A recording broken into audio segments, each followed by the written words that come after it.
제 주변에 그 찬양하시는 분들, 찬양 사역자분들이 좀 계시는데요. 이분들이 찬양할 때 제일 힘들 때가 언제냐 하면 여러분 언제 힘들 거라 생각하십니까? 찬양할 때 제일 힘들 때는 청중들이 반응이 없을 때 제일 힘들다고 합니다.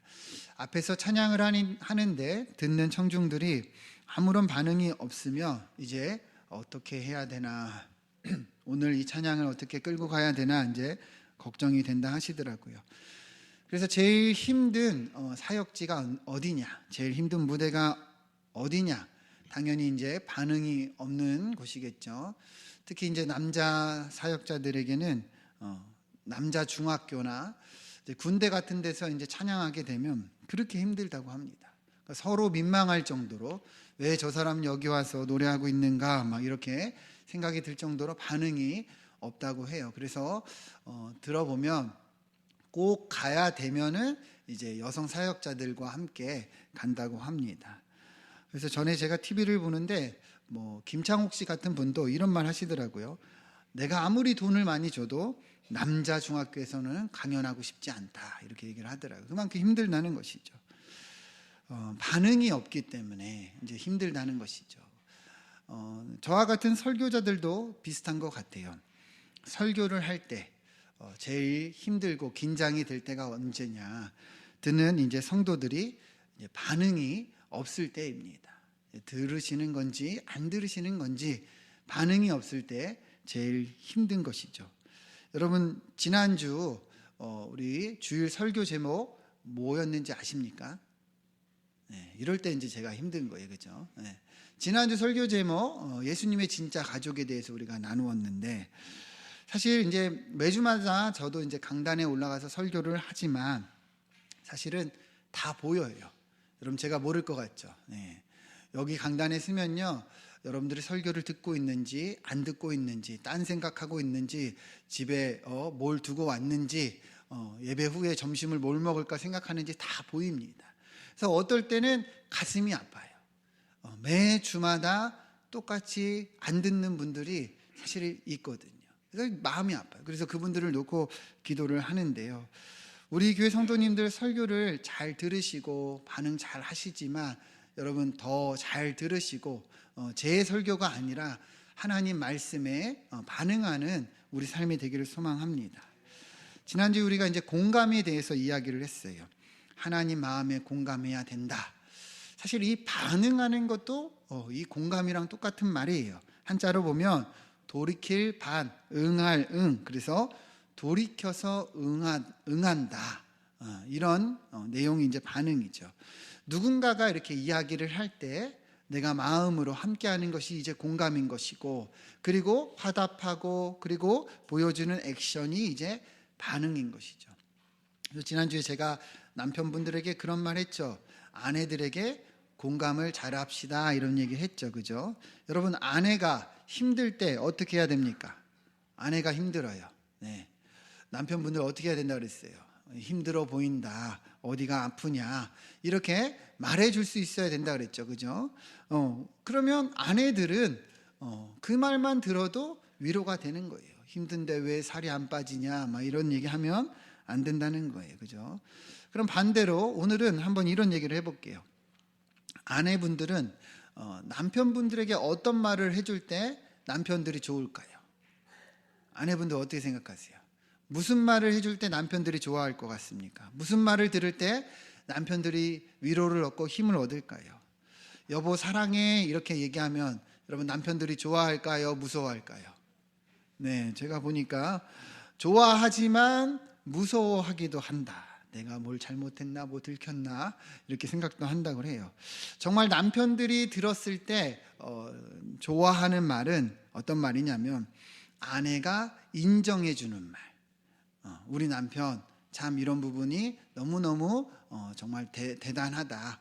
칭찬해 주는 말, 남편을 높여주는 말, 이런 말 있죠. 당신은 이런 거를 정말 잘하는 것 같아. 당신이 이런 것들을 잘 버텨줘서 우리 가정이 이렇게 화목할 수 있었어.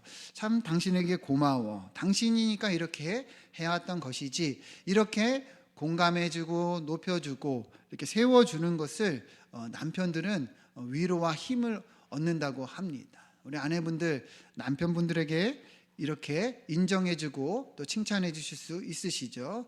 네, 어디 칭찬할 게 있어야 칭찬을 하죠. 뭐 잘하는 게 없는데 뭐 인정을 합니까? 라고 이야기를 하신다면은 틀린 거예요. 그냥 내 남편이기 때문에라도 우리는 인정해주고 칭찬해 줄 수 있어야 한다는 것이죠. 아내분들, 남편들을 인정해주고 공감해 주시기를 축원드립니다. 또 오늘도 계속 이러한 부분에 대해서 오늘 나누고자 하는데요. 우리 하나님도 우리에게 무엇을 말씀하시느냐? 하나님의 말씀에, 하나님의 뜻에 공감하고 반응하기를 원하십니다. 왜 그럴까요? 하나님도 인격적이시기 때문이 죄송합니다. 하나님도 인격적이세요. 하나님도 감정이 있으세요. 그렇기 때문에 주님도 우리가 주님의 마음을 알고 그리고 공감하고 행하기를 원하신다는 것이죠. 우리 지난주 마가복음 3장 35절 말씀 보면 누구든지 하나님의 뜻대로 행하는 자가 내 형제요 자매요 어머니이니라 이렇게 얘기를 하셨습니다. 예수님의 마음이 여기에 있는 것이죠. 예수님의 진짜 친족, 예수님과 진짜 가까운 사람들은 말에 있는 것이 아니라 삶에 있는 거예요. 주님의 마음, 주님의 뜻을 알고 그렇게 사랑하는 사람들이 진짜 형제고 자매고 어머니다. 정말 주님이 무엇을 원하고 바라시는지 여러분 보이십니까? 여러분 오늘도 우리가 이렇게 말씀을 듣지만 하나님의 말씀을 알고 그리고 공감하고 나아가 행할 수 있는 은혜가 있기를 축원드립니다. 오늘 본문은 우리가 매년 신년 때마다 나누었었던 그 씨 뿌리는 자의 비유예요. 너무 잘 알고 있는 내용이죠. 어느덧 마가복음 이제 3장까지 하고 이제 4장으로 넘어가면서 또 이 부분이 나오게 되었는데 우리가 너무 잘 알고 있는 부분이지만 다시금 보면서 오늘 이 말씀을 더욱더 알아가면 좋겠는데요. 2절에서 3절 보시면 예수님께서 이제 무리들에게 이야기를 하셨어요. 여러 가지 비유로 가르치시고 그 가르치시는 중에 이제 이야기를 하셨는데 3절을 보면 이제 이 비유 중에 씨를 뿌리는 자에 대한 비유로 이야기를 하십니다. 여러분 씨를 뿌리는 사람은 누구입니까? 네, 농부죠, 그죠? 농부가 이제 씨를 뿌리러 나갔다. 농부가 이제 씨를 뿌린다 이런 의미예요. 여러분 농부가 씨를 왜 뿌릴까요? 네, 이 씨가 자라서 그죠? 많은 열매를 맺기를 바라기 때문에 이제 씨를 뿌립니다. 자, 그런데 여러분 생각을 해보세요. 모든 씨가 다 많은 열매를 얻습니까? 모든 씨가 다 얻는 것은 아닙니까? 모든 씨가 다 얻는 것은 아니죠. 오늘날에는 이제 농업 기술이 발달돼서 뭐 큰 차이가 없지만 예전에는 그렇지가 않았다는 거예요. 특히 유대교 문헌에 따르면 이 당시의 농경 문화를 보면 이 농사법이요 씨를 먼저 뿌리고 이제 땅을 개간을 했다고 합니다. 특히 씨를 뿌릴 때는 어떻게 뿌렸냐면 이 짐승의 가축의 등에 푸대를 올리고 이 푸대를 찢어서 그 푸대 안에서 씨가 떨어지게 이렇게 했다는 거예요. 자, 여러분 그럼 생각을 해보세요. 뭐 소나 어떤 이제 뭐 나귀 같은 데에 이제 씨를 담은 푸대를 얹어서 그 푸대 끝을 찢어서 이제 걸어가면서 씨가 떨어지게 했다면 씨가 어떻게 뿌려졌겠어요? 규칙적으로 뿌려졌겠습니까? 여기저기 불규칙하게 떨어졌겠습니까? 당연히 불규칙하게 뿌려졌을 거예요. 자, 이게 당시의 농사법인 거예요. 그래서 주님은 이것을 가지고 이제 비유로 이야기를 하시는 거예요. 이렇게 씨를 뿌렸는데 씨가 뿌려졌는데 이 씨가 어디에 떨어졌느냐에 따라서 결실이 다르다는 것을 이제 이야기를 하십니다. 4절 말씀을 보시면 먼저는 이 씨가 어디에 떨어졌느냐? 길가에 떨어졌다 이렇게 얘기를 합니다. 이제 씨가 떨어졌는데 길가에 떨어졌다는 거예요. 여러분 길가라는 것은 어떤 길을 말하는 거예요? 어떤 땅을 말하는 거예요? 사람들이 다니는 땅을 말하죠. 그래서 사람들이 계속 다니기 때문에 이 땅은요 계속 다져지고 그래서 딱딱한 땅입니다. 그러니 여러분, 이 딱딱한 땅에 씨가 떨어졌다면 이 씨가 온전히 자랄 수 있겠습니까? 없겠습니까? 당연히 자라기가 힘들어요. 딱딱하니까 이 뿌리를 내릴 수가 없는 것이죠. 그래서 어떻게 됩니까? 새들이 와서 먹어버렸다는 거예요. 어떤 말인지 이해가 되시죠? 길가에 이렇게 씨가 떨어졌지만 이 길가에 떨어진 씨는 이처럼 농부가 바라는 이 마음에 이 결실을 맺지 못하고 반응하지 못하고 그렇게 사라져 버렸다는 것이죠. 자, 그 다음에 씨는 어디에 떨어지냐면 5절 6절 보시면 더러는 흙이 얕은 돌밭에 떨어졌다 얘기를 합니다. 그러니까 돌 사이에 이렇게 떨어진 거예요. 그런데 이 돌 사이에는 흙이 있긴 있는데 흙이 깊지 못하고 얇았다는 것이죠. 그래서 이 씨가 떨어졌는데 깊지 아니하므로 싹이 좀 나는 것 같은데 해가 뜨니까 어떻게 된 거예요? 뿌리가 없어서 말라 버렸다는 거예요. 그러니까 길가에 떨어진 씨나 이 돌밭에 떨어진 씨나 농부가 바라는 대로 결실하지 못하고 이처럼 말라 버렸다는 것이죠. 7절 말씀 보시면 이제는 어디에 떨어졌느냐? 가시떨기에 떨어졌다 이렇게 얘기를 합니다. 가시밭 사이에 이렇게 떨어진 거예요. 그래서 가시가 자라서 기운을 막았다. 그러니까 해도 막고 여러 가지 이제 좋은 것들을 막아서 결국에는 결실하지 못했다 이렇게 얘기를 합니다. 그러니까 앞에 내용들을 쭉 보면 어떻습니까? 여러 이유들 때문에 이처럼 농부가 바라는 대로 결실하지 못한 이 씨들에 대해서 이야기를 하는 것이죠. 여러 이유로 인해서 이처럼 자라지 못했다 이것을 말하는 거예요. 그런데 그 다음 보세요. 8절 보면 그 중에서도 더러는 어디에 떨어졌습니까? 좋은 땅에 떨어져서 그 다음 뭐라고 얘기해요? 자랐다는 거예요. 무성하게 또 결실했다는 거예요.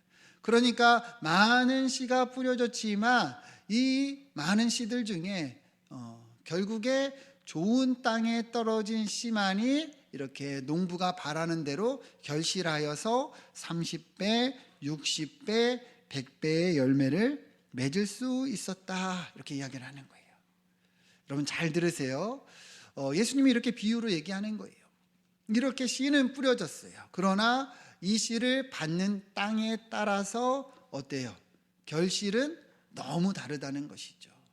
이렇게 농부가 바라는 대로 결실한 땅은 유일하게 좋은 땅 하나뿐이었다는 것을 말씀하는 거예요.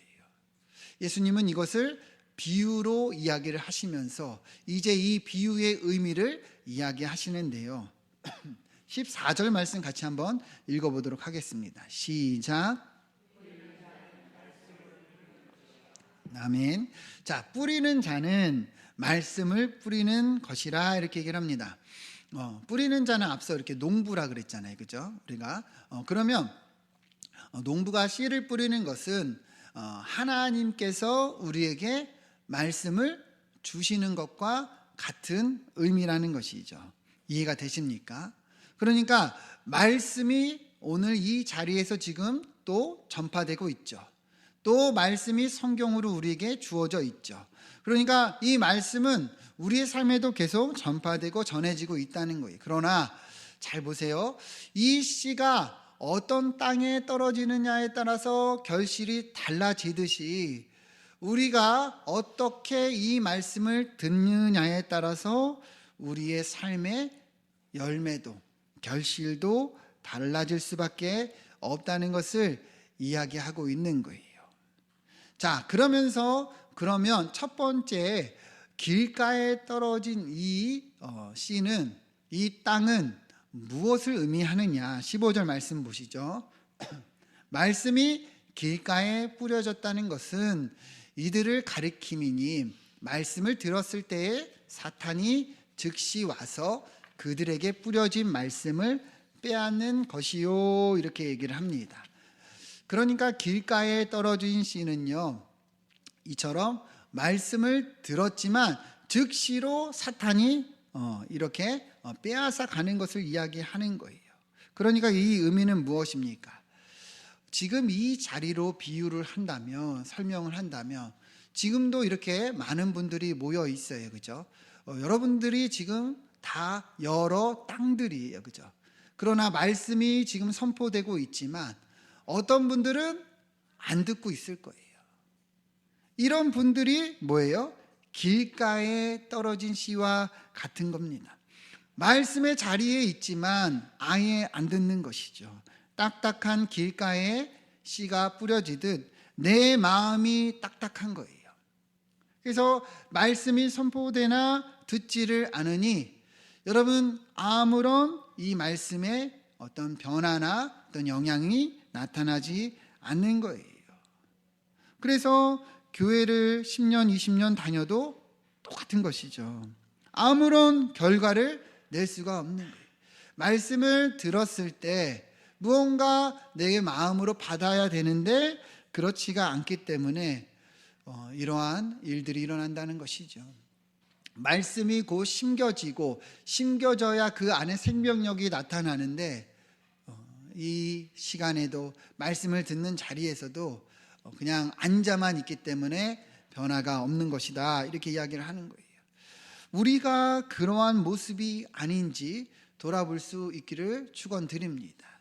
신앙이 뜨거울 때는 예배를 사모하고 말씀을 사모하고 설교의 자리를 사모해서 한 자도 안 놓치려고 사람들이 들으려고 해요. 그런데 이제 신앙생활이 어느 정도 쌓이고 또 내가 이제 하나님 관계가 멀어지면 멀어질수록 점점 이 예배의 자리가 형식적인 자리가 되고 듣지 않는 자리가 되는 경우들을 수없이 봐왔어요.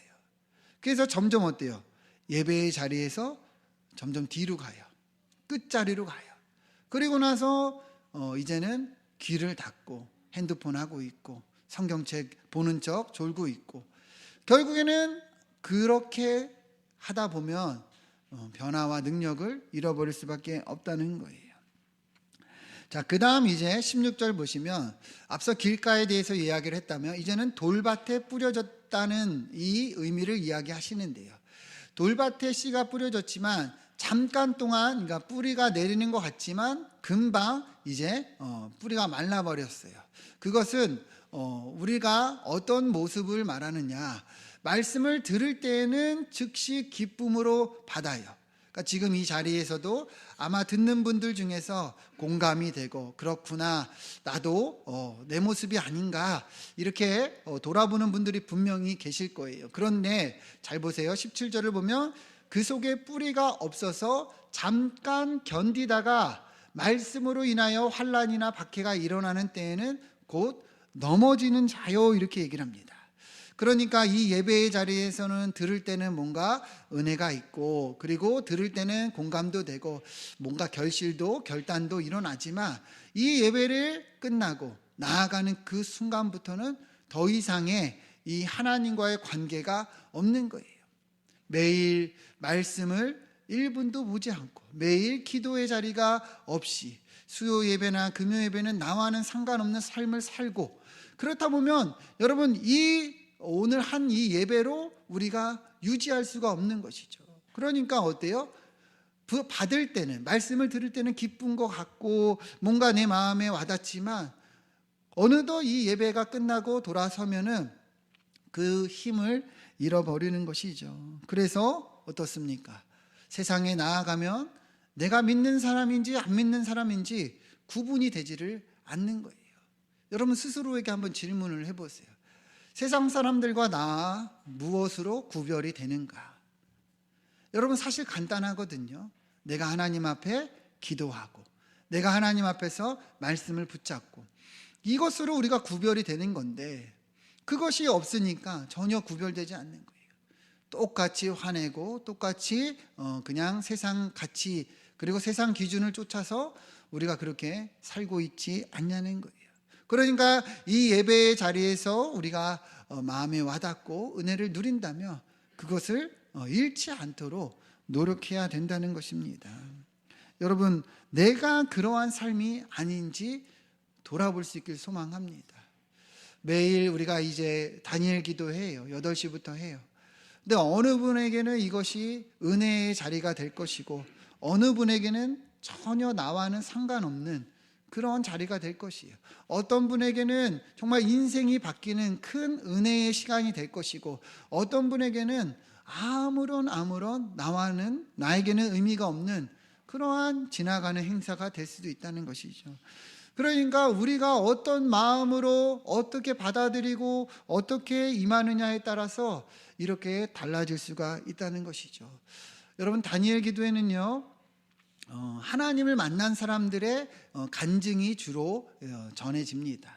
내 인생에 어떻게 하나님이 역사하셨는가. 내가 이전에는 하나님을 모르고 살았는데, 하나님과 거리를 두고 살았는데, 어떤 계기로 인해서 하나님을 만나고 하나님을 찾고 하나님의 은혜를 누리며 내가 이제는 이렇게 축복을 받고 이런 은혜로 산다. 대부분이 이런 내용들이거든요. 그러니까 이 다니엘 기도의 이 매일매일의 어떤 말씀 속에는 인생이 다 녹아져 있어요. 한 사람의 그냥 평생의 간증, 평생의 인생이 다 녹아져 있어요. 여러분, 그렇게 귀하고 그렇게 중요한 그 말씀들을 여러분 우리가 사모하지 않고 그것을 듣지 않는다면, 여러분 우리가 지금 이 영적인 상태가 얼마나 메말라 있는지 보여지는 거예요. 어떤 밭에 떨어지느냐, 어떤 땅에 떨어지느냐에 따라서 결실이 달라지는 것처럼, 우리가 어떤 자세로 어떤 마음으로 하나님 앞에 살아가느냐에 따라서 너무도 다른 그런 삶을 살 수밖에 없다는 것이죠. 사람들은 착각을 해요. 하나님이 돈을 많이 주셔서, 하나님이 이 땅에서 어떤 직분과 어떤 권력과 명예를 주셔서 내가 행복할 수 있을 거라 생각합니다. 전혀 그렇지가 않죠. 우리가 하나님 안에서 누리는 축복과 자유와 평안은 상황을 넘어서는 거예요. 어떤 상황 속에서든지 하나님과 함께함으로 이겨내고, 그리고 우리를 바꿔가시는 그 은혜인 것이지, 어떤 내가 복을 받았냐에 따라 달라지는 것이 아니라는 것이죠. 여러분, 우리가 사모하는 마음으로 하나님과의 관계를 계속 유지하고 또 친밀하게 누려가시기를 축원드립니다. 자, 그 다음 18절 19절을 보면은, 이제는 가시떨기에 떨어진 자는 어떤 사람이냐면 세상의 염려, 재물의 유혹과 기타 욕심이 들어와 말씀을 막아 결실하지 못하게 하는 자라는 거예요. 그러니까 이 사람들도 알아요. 말씀으로 붙잡고 살아야 된다. 그래, 말씀이 중요하다. 다 알아요. 그런데 이 세상의 염려, 걱정, 어떤 이 물질의 유혹, 기타 욕심 때문에 이렇게 결실하지 못한다는 거예요. 어쩌면 한국교회 성도들이 처한 가장 가까운 그런 모습일 거라 생각이 드는데요. 예배 드리고 말씀 들을 때 이 시간에도 아마 마음에 와닿고 무언가 이렇게 하나님의 책망도 느껴지는 것 같고, 그렇게 살아야지 이렇게 생각을 합니다. 근데 돌아서서 나가면 이제 내 삶의 현실적인 문제들이 와닿는 거예요. 좀 어려우면 내가 이것이 먼저가 되는 것이죠. 물질적으로 내가 좀 어려우면, 물질적으로 좀 시달리면, 한 달에 내가 돈이 얼마를 나가야 되는데 이 돈이 먼저가 돼요. 그래서 하나님, 내가 이것만 해결이 되면 교회 잘 다니고 신앙생활 열심히 하겠습니다. 이렇게 이제 이야기를 합니다. 또 다른 문제들이 생기면 또 거기에 이끌리는 것이죠. 이것만 잘 되면, 이것만 해결되면 하겠습니다. 제가 수없이 봐온 많은 성도들의 모습이에요. 그러나 그러한 분들은 결국에 거기서 답을 못 내요. 그러니까 하나님이 내 앞에 놓여있는 이 돈보다, 물질보다, 기타 어떤 것보다 더 크신 분이심을 내가 고백이 되어지고 믿어질 때 이것이 해결이 되는 것이지, 내 상황이 해결되면 하나님 앞에서 내가 더 헌신하겠습니다, 이렇게는 될 수가 없다는 것이죠. 그러니까 이 믿음이 지금 어디를 향하고 있는가, 이러한 사람들의 모습은 이 믿음이 하나님을 믿는다 말하지만 자신을 향해 있는 거예요. 내가 잘 되고 내가 형통하고 내가 이 땅에서 성공해야 되는 것이 먼저가 되기 때문에, 그러니까 말씀 따라가질 못하고 열매를 맺지 못한다는 것이죠. 사랑하는 여러분, 하나님이 우리의 상황보다 더 크신 분이십니다. 여러분 믿으십니까? 우리가 처한 어떤 상황보다 하나님이 더 크신 분이세요. 이러한 고백이 있어야 된다는 거예요. 근데 가시에 떨기에 뿌려진 씨처럼 그냥 사방이 다 막혀서 그냥 거기에 눈이 멀어져서 하나님을 보지 못하고 있는 그런 삶이 아니냐, 우리가 스스로 돌아볼 수 있어야 된다는 것이죠. 지금도 이 시간에 예배하고 있지만 여러분들의 근심 걱정 그것들이 가득 차 있다면 여러분 우리는 지금 잘못 예배하고 있는 거예요. 하나님은 우리의 상황보다 크시고 우리의 염려와 걱정을 다 알고 계십니다. 여러분 믿으십니까? 내려놓으세요. 맡기세요. 하나님께 구하시며 나아가시길 축원드립니다. 주님이 뭐라고 그러세요? 너희가 염려해서 걱정해서 너희가 뭐 한들 너희의 인생이 무엇 하나 달라질 수 있겠느냐? 하나님이 뭐라고 그러세요? 공중에 나는 새도 내가 다 먹이고 들에 핀 백합화도 내가 다 입힌데 이것이 너희가 구하는, 너희가 노력해서 얻는 것보다 훨씬 더 귀한 것 아니냐? 그러면서 뭐라고 하십니까? 이런 것들도 내가 다 돌보는데 하물며 너희일까 보냐? 이 믿음이 적은 자들아, 말씀하고 있다는 것입니다. 여러분 내려놓으시고 하나님을 바라보시길 축원드립니다. 하나님이 더 크신 분이라는 거예요. 우리의 믿음은요 맹목적인 믿음이 아니에요. 주여 주여 믿습니다 믿습니다 주십시오 주십시오가 아니라 하나님이 어떤 분이신지를 아는 거예요. 이 세상을 창조하시고 주관하시고 그분이 지금도 우리와 함께하고 계시잖아요. 그죠? 그분을 우리가 알고 고백하는 것이 믿음이라는 거예요. 여러분 하나님이 이 세상을 창조하시고 주관하시고 우리 인생을 이끄시면 믿으십니까? 이게 믿음이에요. 근데 우리의 어떤 어려움보다 문제보다 그렇게 하나님을 뒤로 밀어놓고 있으면 되겠냐는 것이죠. 우리가 기도할 때, 우리가 두 손 모아 기도할 때 하나님이 만손으로 일하실 줄 믿습니다. 그래서 이렇게 열매를 맺지 못하는 이유들이 너무 많은 거예요. 그런데 잘 보세요. 20절 보면 어떤 땅은 열매를 맺느냐? 좋은 땅, 우리가 흔히 알고 있는 옥토죠. 옥토에 뿌려진 이 씨는 열매를 맺는데요. 잘 보세요. 말씀을 듣고 받아 30배, 60배, 100배의 결실을 맺었다, 이렇게 얘기를 합니다. 여러분 옥토가 뭐예요? 좋은 땅이 뭐예요? 하나님은요 30배, 60배, 100배의 결실을 맺었으니 좋은 땅이라 얘기하지 않아요. 좋은 땅이 이런 결실을 맺은 거예요. 좋은 땅은요 단순합니다. 말씀을 듣고 받은 땅이에요. 여러분 믿으십니까? 말씀을 듣고 받은 땅. 그러니까 앞서 우리가 어떤 걸 봤어요? 여러 이유들 때문에 말씀을 들었으나 잡지를 못하는 거예요. 그죠?